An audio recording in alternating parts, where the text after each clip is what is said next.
Maternal Community Development Corporation's third Wednesday Parent Chat. My name is Loretta Miller, and I am working with Oak Hill as the Social Services Coordinator. I am a Medicaid CHIP, a sister for Oak Hill CDC, which is the parent corporation for Healthy Kids Mississippi. I'll be your moderator along with Sister Patina today. Hopefully we have with us one of our fearless leaders, Sister Lottie Miner, who is our project director. Sister Miner. Additionally, Mr. Thomas Rogers, our technology and metrics director, assisting us with technology. Duke, you want to say hello? Good morning, everyone. Thanks for joining in to this edition of the Third Parent Resource Chat. We have Dr. Graves with us, and I know she's gonna speak good about the sickle cell awareness. So thanks for joining, everybody. Thank you. In addition, we recognize, hey, Miss Brenda, our board chair, Jennifer Garrett, and our executive director, Dr. Michael O. Miner. I also want to thank Sister Bettina for this opportunity. I want to thank Pat Boga and Mary Fenner for helping us put this session together. Okay, we're restreaming live. Well, I'll get it right. We are restreaming live on our Oak Hill Regional CDC page and Healthy Kids. So feel free to share on your social media pages as well. Okay. We have as our guest, Dr. Patricia Adams Graves. Welcome. She's going to share with us on sickle cell, since this is our awareness for the month. She is an amazing woman, we see. Professor Emeritus with the Memphis and Hematology at the University of Tennessee Health Center. So from 1993 to 2009, she was the medical director for Diggs Krause Sickle Cell Center. That's one of the nation's oldest centers for sickle cell, which was founded in 1929, dedicated to the study of sickle cell disease. She earned a BS in biology and medical technology from Tennessee State. Go Tigers! She obtained her medical degree from the University of Louisville in Kentucky. She has remained for an additional 3 years with internal medicine residency. Okay. She continued her medical training, completing a hematology and oncology fellowship at UT in Memphis, and she has participated with Veterans Hospital, Baptist Hospital, helping those that, especially the ones that are living with sickle cell disease. The National Institutes of Health has selected her as to serve on many national boards, and she has chaired research sessions, local, regional, and national sickle cell meetings. Dr. Graves, it's all yours. Thank you so much for that introduction, and thanks to the committee and your program for inviting me. I have to disclose that I actually have sickle cell in my family, a lot of trait, so I take it to heart. I also now am the chairman of the board of directors for the Sickle Cell Foundation of Tennessee that serves the Mid-South and bordering Mississippi and Arkansas for social services, which is now what I'm doing advocacy while I still teach. I have retired as of July 4th from patient care. So I just wanted to disclose that so no one thinks they're going to find me to be a provider. Also, my husband is from Forest, Mississippi. So I lived in Jackson, Mississippi, the first couple of years of our marriage back in 1977 and 1978. So I thought I would disclose a few things. Now I would like to get into the presentation concerning sickle cell education. And I want to make sure that you can see the screen, and hopefully they can with the Facebook Live and the webinar. So the screen is clear? Okay, good. So what is sickle cell disease, and what are the unmet needs and the lack of awareness? And I think today you guys are bringing it to the light by making sure that we put forth awareness for the community, and I'm loving it. Uh-oh, does somebody have to drive this for me, or I can't move the slide.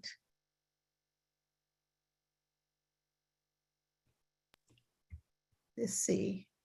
Okay, now this is a video, and I want you to keep an open mind. The video is just an introduction to sickle cell and how it affects the body. Can you see it and can you hear it? Just a single point mutation in the beta globin gene leads to the debilitating damage of sickle cell disease.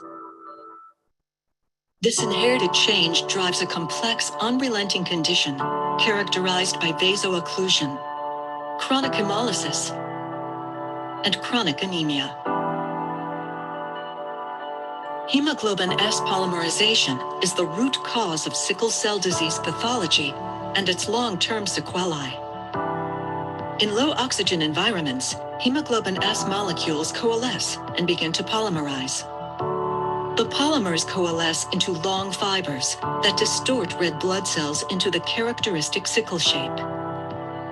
Hemoglobin S polymerization is the key event that leads to drastic changes in the integrity and function of red blood cells. The polymers deform red blood cell membrane structure, making the cells much more rigid and adhesive. This slows or obstructs blood flow, resulting in vaso-occlusion and diminished oxygen delivery.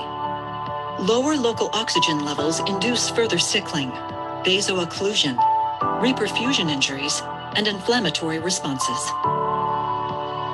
Additionally, membrane changes caused by hemoglobin S polymers lead to cellular dehydration, chronic hemolysis, and early cell death. Sickled cells only survive for about 10 to 20 days, versus 120 days for healthy red blood cells, which stresses the bone marrow and increases reticulocyte production. When red blood cells become fragile and lyse, they release hemoglobin and other cellular contents that contribute to vasculopathy and further inflammation. Free hemoglobin is broken down, decreasing the amount of active hemoglobin in circulation and leading to chronic anemia and its clinical complications. Left unchecked, the pathologic effects of vaso-occlusion, chronic hemolysis, and chronic anemia can lead to progressive tissue damage and end organ damage. Organs that may be affected by long-term chronic damage include the brain, eyes, lungs, heart, kidneys, and gallbladder. In summary, a single nucleic acid substitution in the beta globin gene causes hemoglobin S polymerization that initiates extensive pathological changes leading to vaso-occlusion, chronic hemolysis, and chronic anemia. There is an ongoing need for improved management of patients with sickle cell disease and related end organ damage.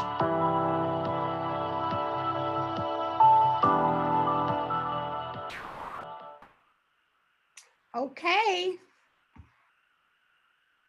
So that was just showing you sort of inside the bloodstream of individuals living with sickle cell.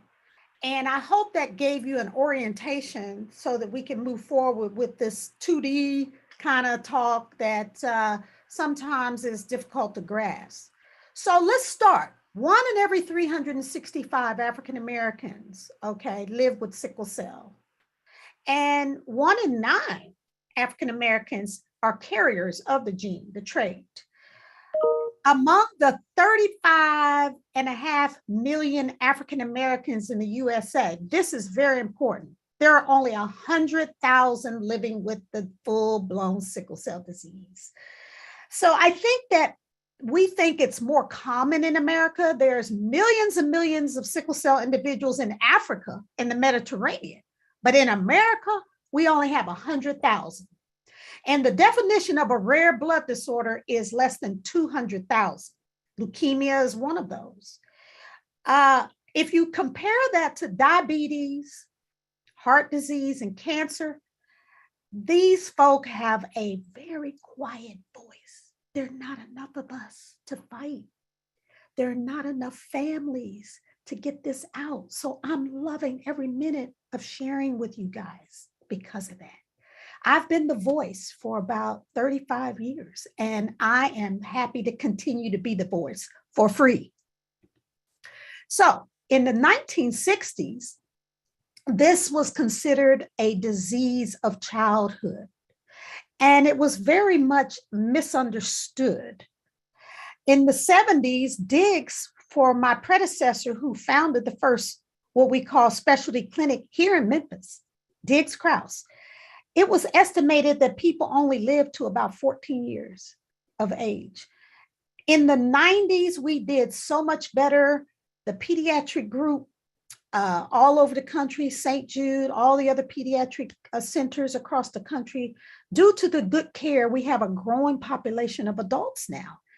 So the median age is in the 40s, basically. And for a subtype, there's more than one type, they live in the 60s now. So we have, done good, but I would say there's still a 30-year gap in life expectancy. That's still not good enough.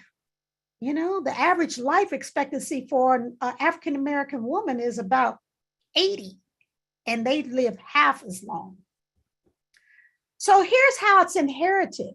If you look at the top picture from Dr. Diggs, this is an old nostalgia picture.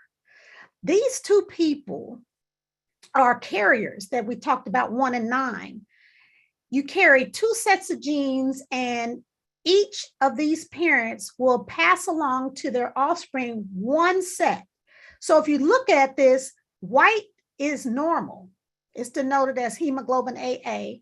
So these 2 carriers can have about 25%. If they had 100 children, 25% would be normal. 50 of them would be like the parents, carriers, but 25 of them would be sickle cell. So the risk of having a child with sickle cell disease is 1 in 25 with each pregnancy. Now, here are the different severe types which are found in African Americans and Mediterraneans.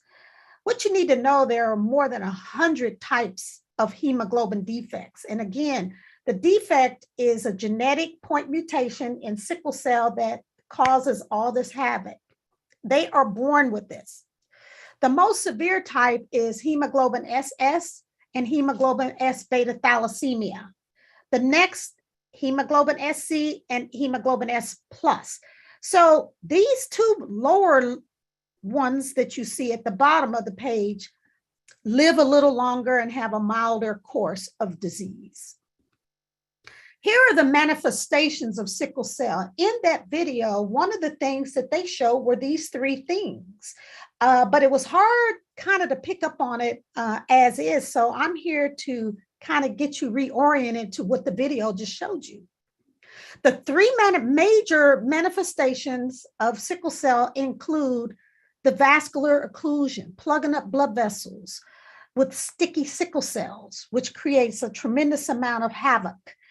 Anemia, and the inability to fight certain types of infection.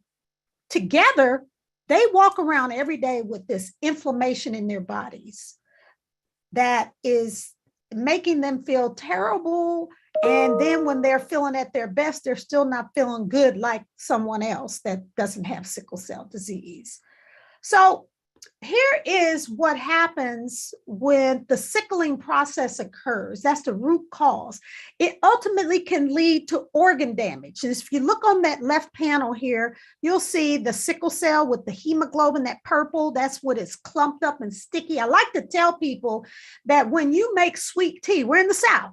So when you make sweet tea, think about this. You get unsweetened tea, and you try to sweeten it, you trying to get that grain in there and you stirring it up, some of it will dissolve. And then at a point, some of it will just settle to the bottom. That's how hemoglobin is in red cells. Red cells are like a bag of fluid, like a balloon full of fluid. And in there, you have that fallout of hemoglobin like you have with sweet tea sugar. Okay, you could taste it, but you can't see it. So you know it's there. And of course, in this, you can't see that. I mean, that's in your red blood cells. And even looking at a regular microscope, you will see the sickled cells, but you don't see the hemoglobin, okay, because it's dissolved within the cell. And if you look at that picture below that shows a picture of a blood vessel with the cells trying to flow, you'll see some of them are normal looking and some of them are sickle cells. Just think about this. Some of them are permanently sickled and some of them go in and out of being sickled. If they lose oxygen, they sickle. But if they pick oxygen back up, they'll turn around and start flowing again. Okay, so that process of that sticky and that hemoglobin clumping together like that, making that sickle shape is called polymerization. The next thing that happens is, again, these cells don't live long. They live about 2 weeks. Our cells live 120 days if you're normal, right? So that breakdown is called hemolysis, and that is where the bone marrow, the blood-making factory, has to replace those cells, and those cells are called reticulocytes or baby red blood cells.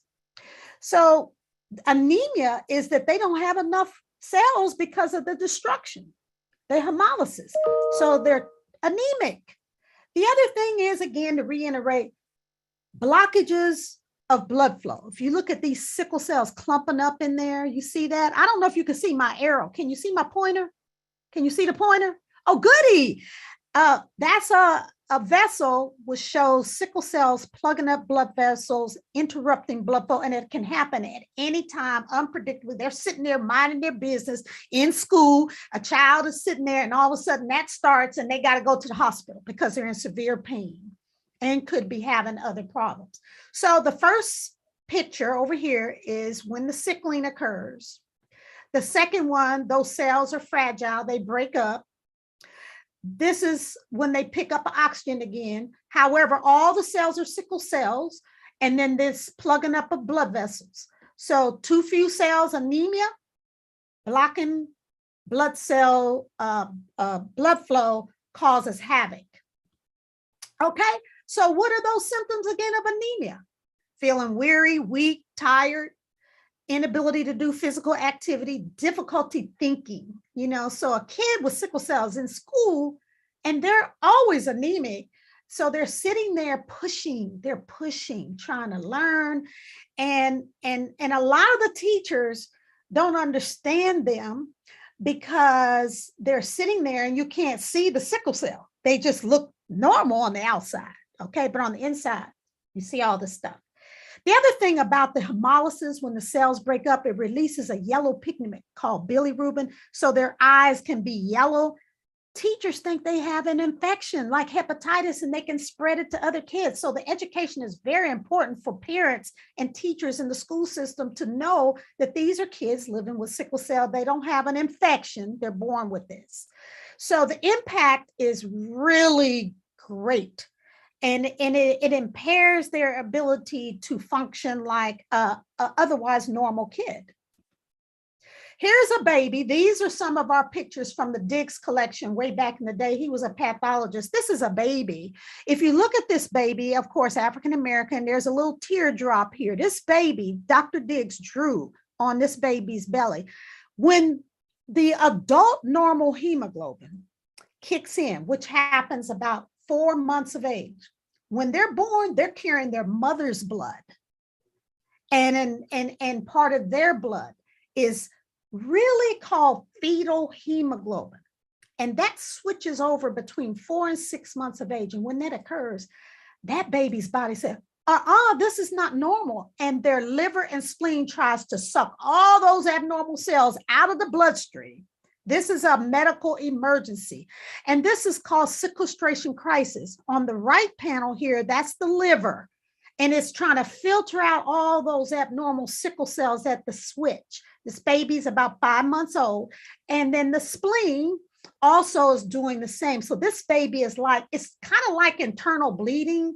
So this baby can die from profound anemia if this baby does not get a blood transfusion right away. Nowadays, this doesn't happen as much because, especially at St. Jude, they teach the parents how to palpate or feel for the organ enlargements on the baby's belly.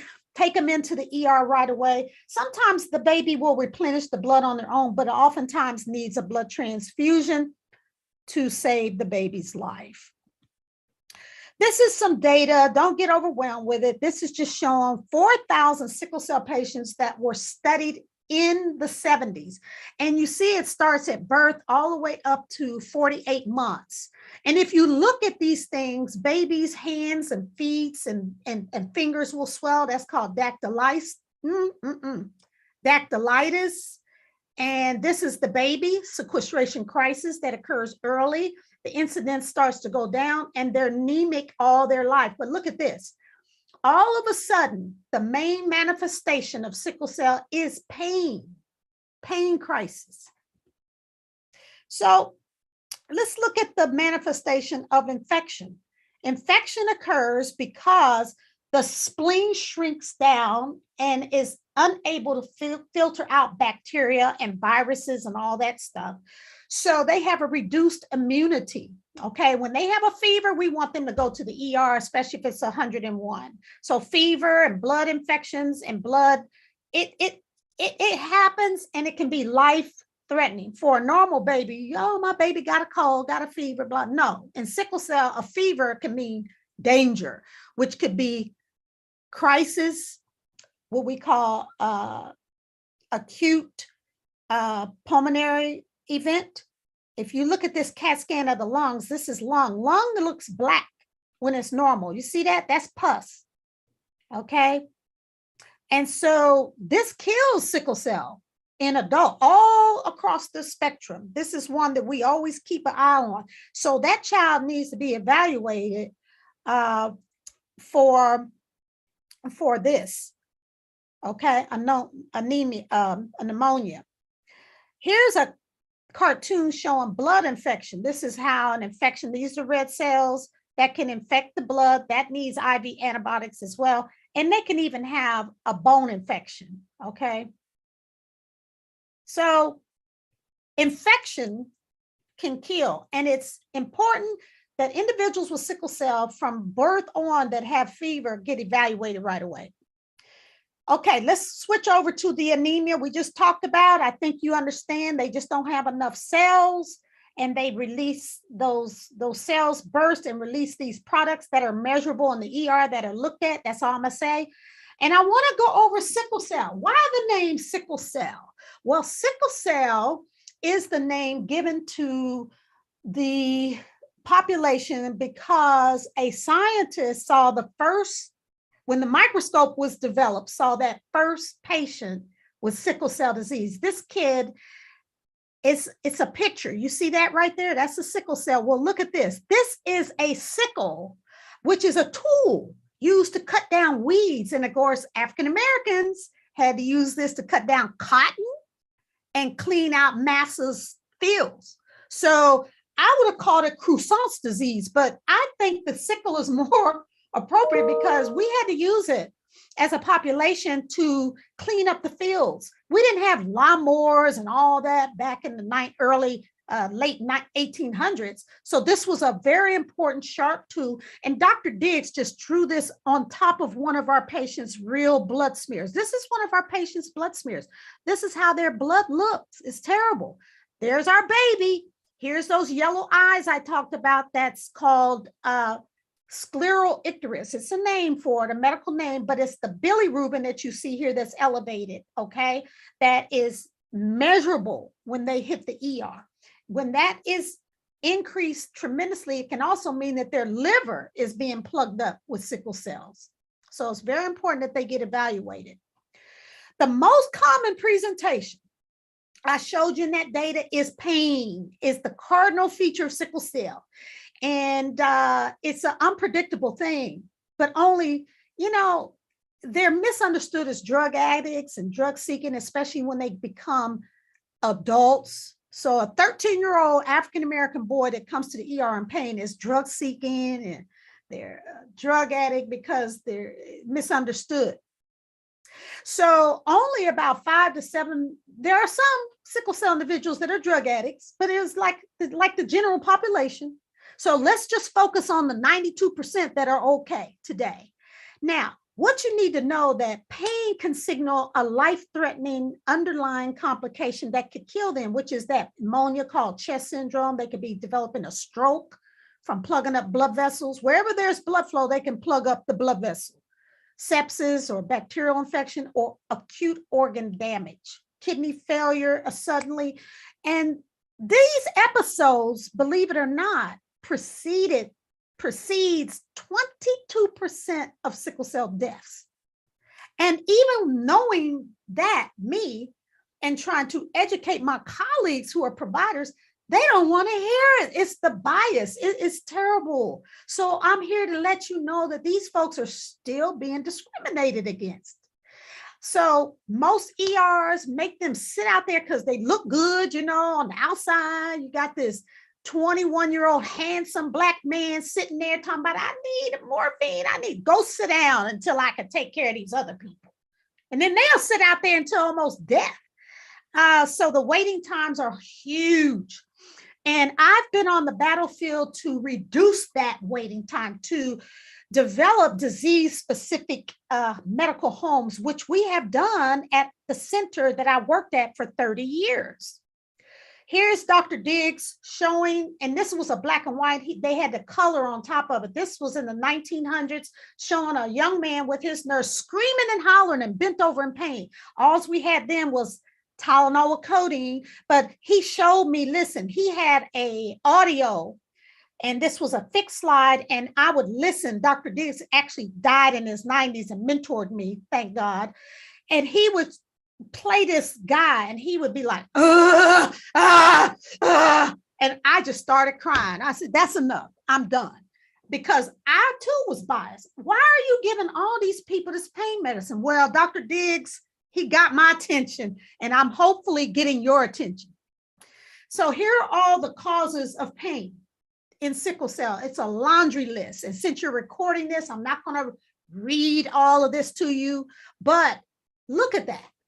The acute or the sudden ones, and then you have stuff they live with every day, bone disease, arthritis, because their bones are destroyed. It is terrible. So vaso-occlusion, again, this is the old way. I showed you the video.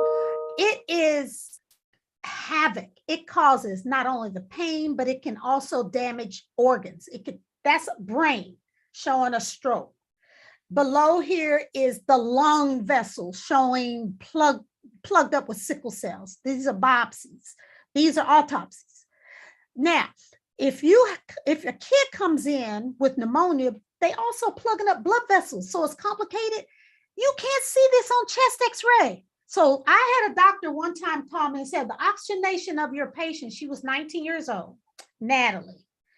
And oxygenation is pretty normal over 90, but if it's under 95 for sickle cell with chest syndrome and chest symptoms, that's abnormal. So he said, well, the oxygenation was 90% and the chest x-ray was clear. I'm sending her home. I said, no, you're not. You're not sending her anyway. And so he said, well, don't try to teach me nothing. He called me Pat because we're colleagues. And I said, well, I tell you what, if something happens to her, I'm gonna help sue you. And he's not even working in the emergency room anymore. But I've been like Muhammad Ali fighting for these folks. And of course, I've been the devil, the demon, and it was painful. But guess what? God showed me I was there for that purpose. He put me there for that purpose. So guess what? It wasn't about Dr. Adams Graves. So as long as I repeated that, this is not about you. Go for it. Protect, advocate. I survived. But if I hadn't made it about me with all those attacks on me, I would have been left sickle cell arena. But it's not about me. So I made it. Here's some other pictures. Skin vessels are plugged up, can cause leg ulcers that are painful. Here's hips. This is bone showing A, B, C, D. If you look at this hip bone, it's almost like a little mushroom. You could actually see it. And as you move down, see it gets raggedier and raggedier. Then they need hip replacements. This is a 15-year-old. And one of my sorority sisters, 15-year-old, is getting ready to have surgery over at St. Jude. So it's rough. Here's the liver we talked about. This is sickle cells plugging up the drainage system of the liver. They could go blind. Here's the eyeball showing blood vessels in the eye being plugged up, and the retina is being damaged. So they could go blind. So therapy includes for anemia, blood transfusions, folic acid, for pain medicine. So guess what? The opiate crisis was, that was a challenge. We had to stay on the line with the governor and the state trying to fight to make sure they got their pain medicine. And we won. They didn't get as much as they're used to getting, but hey, we won. But it took about 6 months of fighting to get them to release sickle cell as someone who is legitimately a painful syndrome. So we won. Infection, antibiotics, inflammation, anti-inflammatories, organ damage, whatever it takes. Blood exchanges, and blood dilutes out the sickle cell and reverses organ damage. So blood is life-saving for individuals with sickle cell. And when you get a lot of blood, they get iron overload, which can cause damage to the organs. So you have to treat that. It's pretty complex. Now, just to bring it home, sickle cell individuals are heavily transfused and rely on blood donations to stay alive. Locally, we transfuse over 100 pints of blood a month. Okay, so to your audience, becoming a blood donor can be life-saving. It's a needle, it's scary, but you have your own packet. There's no way to get an infection, but we match our own people better. I mean, I hate to tell you, but the majority, more than 70%, 75% of our donors are Caucasians. So when you see a truck or a blood donation coming, you can earmark it for sickle cell individuals. This was one of my projects when I was in training to get African-American donors, because there is some mismatching and blood is safer when you're within your race, for sure. So as the chairman of the board of directors of the Sickle Cell Foundation, visit our website. Here it is. I promise you, we educate. We have blood drives in various churches. We do trait testing. We do travel vouchers. We give food, Kroger gift cards if you qualify. And also, I hate to say this, we provide burial support, funeral support. So we need our donations. The other thing we have that's new, okay, the CEO and founder of our foundation lived with sickle cell and died. We've been scrambling the last 4 years trying to get it back. So as chairman, I was one of the mentors of Trevor, and I was an inaugural board member. Now I'm chair. We have a scholarship for high school seniors living with sickle cell disease that are college bound. But we also will provide it for those individuals, if qualified, to tech school. You know, you want to go to beauty school, 2-year certified school, we provide that scholarship for that. So if you want more information about those social services that we provide outside of the medical situation and the provider level, visit our website at www.sicklecelltn.org. So that is the presentation for today, and I'll open it up back to you for questions. If anyone has questions, I'm here to hopefully answer them. Thank you so much. And I'm gonna stop sharing, but you can put it back up if you want. Yeah, we might go on back to some of those screens. Thank you, Dr. Adams Graves. That was most interesting. When you mentioned Trevor, that really touched my heart. I was a friend of Trevor's, and I remember that. Wow, good friend of mine, good friend of mine, good friend of mine. Great person, great person. So we've had a lot of great information. Are there any questions, Duke or Sister Bettina? We have any questions that we? I'm checking the social media now. Okay, good deal, good deal. We ask that you share our webinar on your social media pages. Okay, spread the information. I didn't realize that we only had 100,000 people in the United States that had sickle cell, but I have some people I know some people that have sickle cell. You know, one of the persons at my church was the poster child, Morgan. At my church was the poster child. Morgan. You know Morgan? Didn't she got a transplant? Yes, heard from her dad. And I think about that, a bone transplant. She's been to our church. Yes. To speak. And I know her mom. I know her. Yeah. Yes. Great. Yes. We have a question in the chat. Okay. What is the impact of sickle cell on those that have the sickle cell trait? Well, first of all, I have a lot of trait in my family.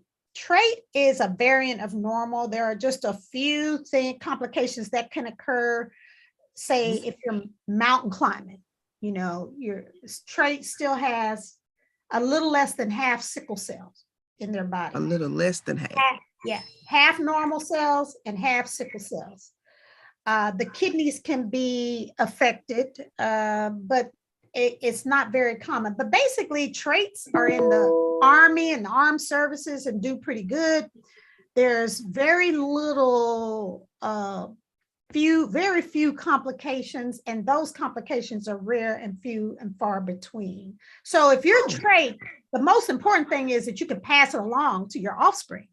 Mm-hmm. And your grandkids or your kids without the education and the counseling, genetic counseling, you could pass that gene along with your partner who also has a trait and produce a child with sickle cell. So that trait is what we call the carrier state. So you need to know your sickle status. If you don't know if you have trait and you're African American, go get tested. Go get tested. That's what I'm gonna say. Know your trait and educate your children before they start having babies. They be having babies when they're 15, 16 years old. Love does not work that way.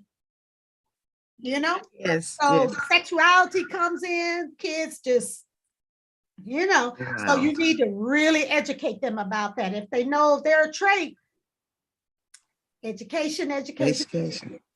And be careful who they choose. Real careful. Is stress or stressful situations, do they trigger a crisis into a sickle cell crisis?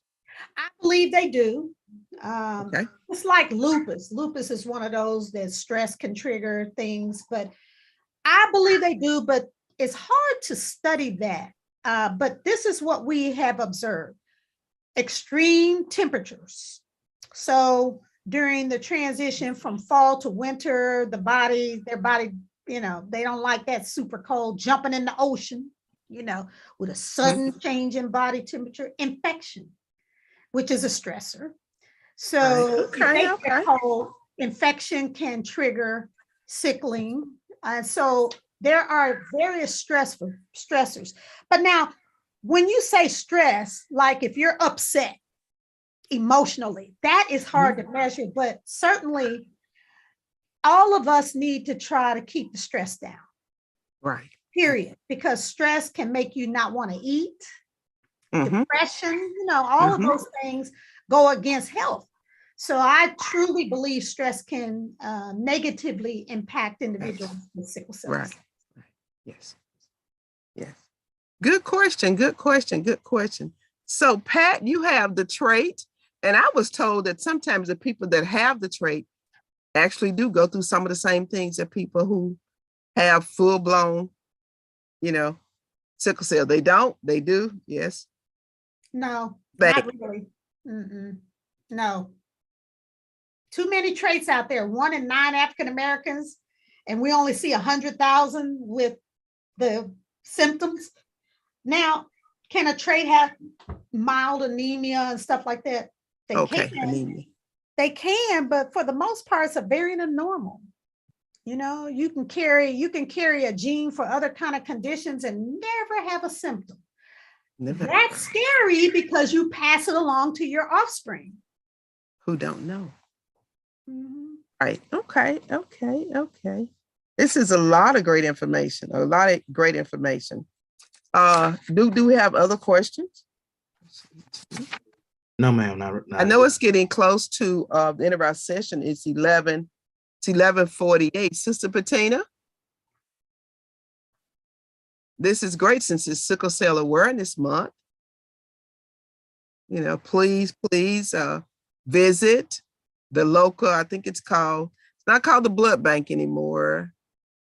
Vigrant, what's the name of the new? Vitalin. Vitalin. Yes. Yeah, they changed their name, but any of your hospitals can give you the name of your donor center. And if you want to arrange a blood drive at your church home, go to our website and talk to Mr. French, who is the new Trevor. He can set up your church home to get a truck to come out for donations. To do blood donations. And there are ways to do trait testing, you know, in your church home. So be sure to know that. We do them all the time. Greater Amani has quarterly blood drives, but since the COVID, the pandemic, we had to stop a lot of stuff. We're trying to get it cranked back up again. Right. Okay. So Sister Bettina, you want to do our announcements or close us out? Thank you. Good morning, everyone. Thank you, Sister Loretta, for being able to step in for me. I'm happy that I was able to make most of it, but I was not sure. And so thank you. And at the last minute, talking about a 9th hour pitch hit, thank you, Dr. Adams-Graves. What an awesome presentation. I'm sure that I wasn't the only someone that learned a lot about sickle cell. And I'm just grateful that you were able to help us. And I got that number in my hip pocket now, so don't think you're gonna get too far from us, okay? So again, we want to remind you that we have on Monday, October 29th, we have our 6 p.m. Ask Mary and Pat show. And they have a webinar where they're talking about Medicaid and how to access those health benefits. So just give them a call. And if you have questions, you can see their information here on the Zoom. You can call them at 662-298-3584 with any question with regard to Medicaid or CHIP. And these are the ladies that you want to talk to, talking about some awesome individuals with some wonderful knowledge. So please give them a call if you have any questions. And you can learn more about us on our Facebook page or website is www.oakhillregionalcdc.com and www.healthykidsms.org. So we ask that you stay with us and join us again next month on the 3rd Wednesday. We will have someone from the M.R. Davis South Haven Public Library who's going to talk to us about the wonderful services and opportunities that are offered through our first regional libraries in Mississippi. And you'd be surprised at all of the resources that they have that can help you and your families. It's not just about reading books. So please tune in at 11 a.m. next 3rd Wednesday, and we will be talking about that. I want to again acknowledge Sister Loretta for stepping in at the 9th hour and helping me. And we also want to acknowledge our board chair, Jennifer Garrett, and our executive director, Dr. Michael O'Miner. This has been a production of Oak Hill Regional Community Development Corporation for belonging, building, and bridging in Mid-South regions and across the state of Mississippi. Thank you for joining us. Those of you who are on the Zoom, if you please stay on for a few minutes, and Duke, can you sign us off with Facebook and other